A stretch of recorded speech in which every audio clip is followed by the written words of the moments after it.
As you might imagine, most makeup artists congregate in New York City or Hollywood.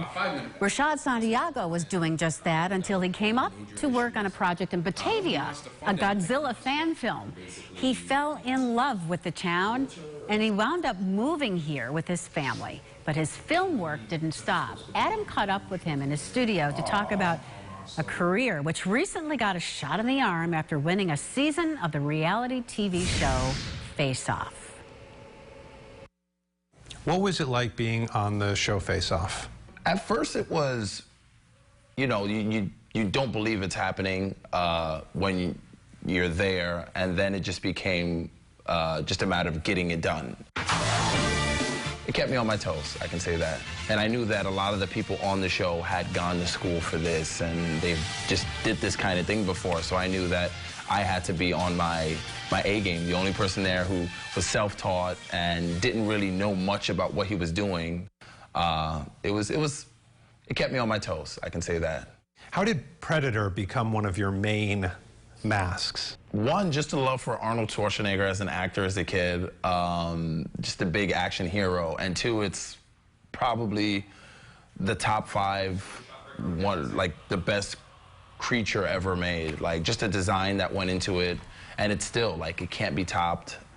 They keep trying to remake it and make it better, but that first Predator was just off the hook. It's pretty awesome. It's pretty nice. Good looking guy. Oh yeah. How did this happen? How did you get into all this? Well, being a kid of monster movies, and I used to draw and I used to paint all the time, and different movies that I watched made me want to make these things. Like I remember Godzilla being like one of the first movies that I seen that I was like, I want to make that. It's one thing to have a passion, it's another to keep that passion and try to make a living out of it. Was there anyone in your life that told you you could do this, or did you just say, I'm going to do this? It was more so I'm going to do it. Like my mom and my dad, they, you know, encouraged me because art was always like an escape for me to just get away and not have to deal with homework and bullies and that kind of thing. So, yeah, I felt like this is something that I wanted to do, so I just went on and did it.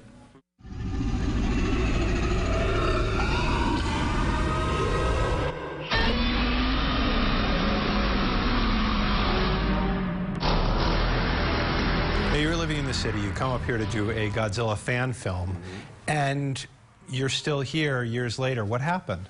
It's what I call the big fish, little pond scenario. There's nobody up here that does this. And just falling in love with the area and my friends that were up here, a lot cheaper than living in the city or living out in Hollywood, and being able to have my own studio for probably something that would never happen if I lived out in Hollywood or I lived in one of these big cities. It's just something that wouldn't happen. And you get to fish. And I get to fish, like on a regular, probably a lot more than I should, and I always get in trouble for. And you can check out the trailer to the Godzilla fan film by going to this story at rochesterfirst.com.